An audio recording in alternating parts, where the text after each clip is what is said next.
जय श्री राम। आओ चले धर्म की ओर में आप सभी का स्वागत है। आइए आज जानते हैं मां भगवती के 9वें स्वरूप अर्थात की सिद्धिदात्री के बारे में। आइए उससे पहले मां भगवती के चरणों में नमन करते हुए आगे बढ़ते हैं।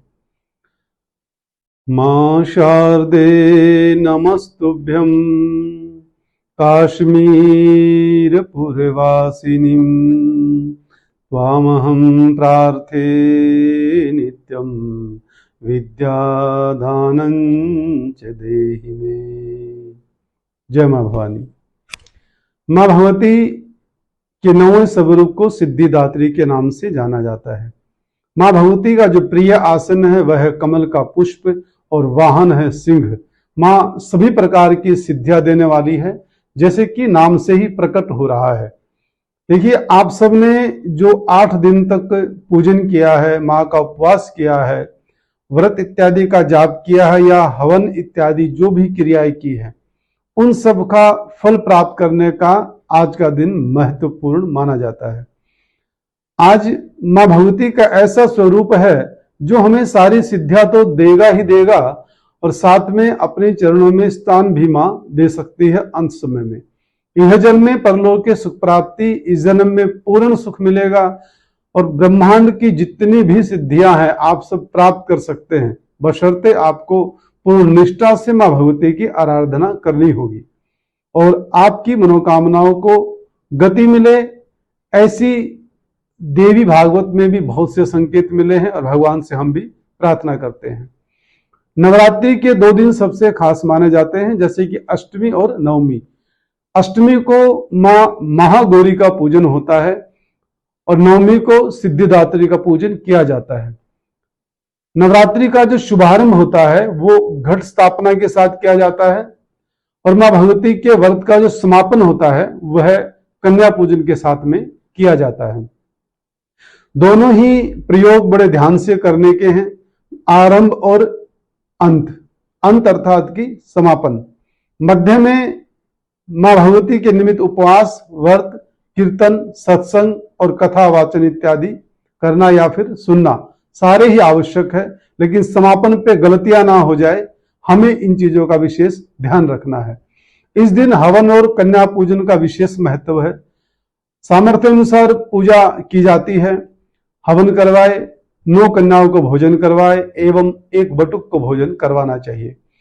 मां भगवती का जो बीज मंत्र है उसके द्वारा भी आप हवन करवा सकते हैं।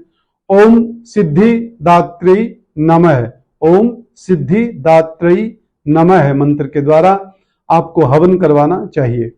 साथ ही 9 कमल के फूल लाल कपड़े में लपेटकर या लाल कपड़े के ऊपर रखकर मां भगवती को अर्पण करने चाहिए। श्रद्धा सुमन तो हम भेंट करते ही करते हैं, मन के भावों को 9 प्रत्यक्ष कमलों के रूप में मां भगवती के चरणों में प्रकट करने से मां प्रसन्न होती है। पूर्ण निष्ठा व विधि विधान के साथ साधना करने वाले साधक सभी सिद्धियों को प्राप्त कर सकते हैं, इसमें जरा सा भी संदेह नहीं है। अपनी अज्ञानता को दूर करने के लिए मां भगवती से प्रार्थना आज के दिन करनी चाहिए, विशेष कार्य है। और देवी पुराण में तो यह भी लिखा गया है कि भगवान भोलेनाथ ने स्वयं इन्हीं माताओं के द्वारा सिद्धियां प्राप्त की थी और इन्हीं देवी के आशीर्वाद से और इनकी अनुकंपा से भगवान शिव का आधा शरीर देवी का हुआ था। इसलिए भगवान शंकर को अर्धनारीश्वर के नाम से भी जाना जाता है। आइए और भी बहुत से विषय जानते हैं। आज का दिन बड़ा विशेष है, आज का विधान बहुत विशेष है। सिद्धिदात्री देवी के बारे में श्रीमद् देवी भागवत महापुराण में बहुत से प्रमाण दिए गए हैं, जिनका आश्रय लेकर हम विधि विधान से पूजन कर सकते हैं। मैंने भी यही तलाश इसी पुराण से की है जो आप सबके सामने लेकर प्रस्तुत हुआ हूं। मां सिद्धिदात्री 4 भुजाओं वाली है और इनका वाहन सिंह है। प्रत्येक मनुष्य का यह कर्तव्य है कि वह मां सिद्धिदात्री की कृपा प्राप्त करने का निरंतर प्रयत्न करे, उनकी आराधना की ओर अग्रसर हो। इनकी कृपा से अनंत दुख रूप संसार से निर्लिप्त रहकर सारे सुखों का भोग करता हुआ वह मोक्ष को प्राप्त कर सकता है। यह प्रमाण है जो कि देवी भागवत में है, जहां से मैंने आप सबको बताया है। सिद्धिदात्री मां की कृपा पात्र भगत के भीतर कोई भी ऐसी कामना शेष बचती ही नहीं है जिसे वह पूर्ण करना चाहे। वह सभी सांसारिक इच्छाओं, आवश्यकता और स्पृहाओं से ऊपर उठकर मानसिक रूप से मां भगवती के दिव्य लोकों में विचरण करता हुआ, उनके कृपा रस पीयूष का निरंतर पान करता हुआ विषय भोग शून्य हो जाता है। मां भगवती का परम सानिध्य ही उसका सर्वस्व हो जाता है। इस परम पद को पाने के बाद उसे अन्य किसी भी वस्तु की आवश्यकता नहीं रह जाती है। यह प्रमाण भी देवी भागवत में है। मां के चरणों का यह सानिध्य प्राप्त करने के लिए हमें निरंतर नियम निष्ठ रहकर उनकी उपासना करनी चाहिए। कितने सुंदर प्रमाण हमको मिले हैं। इन सबको जान के तो लगता ही नहीं अगर उनका हम अनुसरण करें तो दुख हमें घेर ले या दुख हमारे पीछे आए या हमें उनका सामना करना पड़े, ऐसा हो ही नहीं सकता है। मुझे तो लगता है कि जो दुख आते हैं वो हमारे प्रारब्ध के कर्म के अनुसार हमको प्राप्त होते हैं, वरना इस ब्रह्मांड में कोई ऐसी शक्ति नहीं है जो हमें दुखी कर सके। हमारे स्वयं के बुरे कर्म प्रारब्ध में भोगे हुए वो हमारे सामने आते हैं। और जो भगवान की साधना होती है, जो भक्ति होती है, जो नाम जप होता है, वो हमारे प्रारब्ध से युद्ध करता है और हम सहजता से आगे बढ़ते रहते हैं। दुख आता है, कब चला गया पता ही नहीं लगता, हमें छू भी नहीं पाता है। यह शक्ति होती है आराधनाओं में और अनुष्ठानों में, उपवासों में। इनकी आराधना से जातक को बहुत सी शक्तियां मिलती हैं। मां के चरणों का यह सानिध्य प्राप्त करने के लिए हमें प्रयास करना चाहिए। मां भगवती का स्मरण, ध्यान, पूजन हमें इस संसार की असारता का बोध कराते हुए वास्तविक परम शांतिदायक अमृत पद की ओर ले जाने वाला होता है। मां भगवती की बहुत सी सिद्धियां होती हैं जो करना थोड़ा सा दुर्लभ है, लेकिन आप चाहो तो इतना असंभव भी नहीं है कि आप नहीं कर सकते हो। लेकिन कोई भी सिद्धि करो तो अपने गुरुदेव का आश्रय जरूर लेना चाहिए। उनकी शरण में जाके उनसे आज्ञा लेके उनके बताए रास्ते पर चलकर आप सिद्धियां प्राप्त कर सकते हो। कुछ सिद्धियां हैं जिनके नाम मैं आपको बताना चाहूंगा। पहली है अणिमा, लघिमा, प्राप्ति, प्राकम्य, महिमा, ईशित्व, सर्व कामा वसायिता, दूर श्रवण, परकामा प्रवेश, वाक सिद्धि, अमरत्व भावना सिद्धि आदि समस्त सिद्धियों, नव निधियों की प्राप्ति होती है आज की पूजा करने से, और वो भी पूरे भाव से, निष्ठा से पूजा करनी होती है। आज के युग में इतना कठिन तप तो कोई नहीं कर सकता, थोड़ा सा मुश्किल है, लेकिन असंभव नहीं है। अपनी शक्ति अनुसार जप, तप, आराधना और उपासना, व्रत इत्यादि तो हम कर ही सकते हैं। मां की कृपा का पात्र बन ही सकते हैं।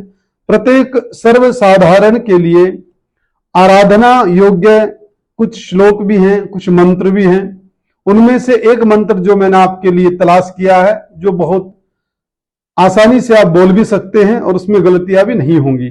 मां जगदम्बे की भक्ति पाने के लिए इसे कंठस्थ कर नवरात्रि में 9वें दिन इसका प्रयोग करना चाहिए और पूरे नियम से और मर्यादा से आपको जीवन यापन करना चाहिए। मंत्र एक बार मैं आप सबको सुना देता हूं।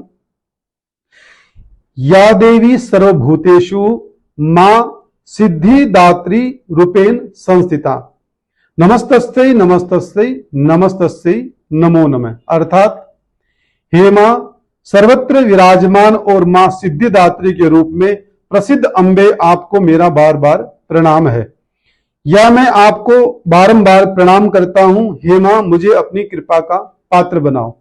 ये प्रमाण देवी भागवत से मैंने आप सबके सामने प्रस्तुत किया है। देखिए, बिना शास्त्रों के हमें नहीं चलना है। मैं स्पष्ट कहता हूं कि भागवत से, देवी भागवत से या श्रीमद् भागवत से प्रमाण ढूंढकर मैं आपके लिए लेके आता हूं, ताकि कहीं कुछ गलतियां ना हो। लेकिन फिर भी हम अनेक गलतियां करते हैं क्योंकि हम पूर्ण नहीं हैं, अधूरे हैं। प्रयास कर सकते हैं कुछ नया करने का और भगवान की भक्ति को पाने का। वो सब मैं आपके लिए कर रहा हूं, अपने लिए कर रहा हूं। मेरा फर्ज है, मेरा कर्म है कि मैं आप सबके लिए कुछ नया नया भक्ति मार्ग पर लेके आऊं, जिससे आपको लाभ मिल सके। यही मेरी कामना है, यही मेरी इच्छा है कि मैं कभी अपने कर्म से विमुख न रहूं। और इसी कामना के साथ, आशा के साथ आपसे विदा लेंगे। और भगवान से प्रार्थना करेंगे कि आपका कल्याण हो। और जितने भी सब्सक्राइबर मुझसे जुड़े हैं या विश्वास करके मेरा अनुसरण कर रहे हैं, सुन रहे हैं, आप सबका कोटि कोटि धन्यवाद और आप सबको शुभ आशीर्वाद है। आपकी मंगल कामना के लिए परमपिता परमात्मा से बार बार प्रार्थना करते रहेंगे। जय श्री राम, जय मां भवानी।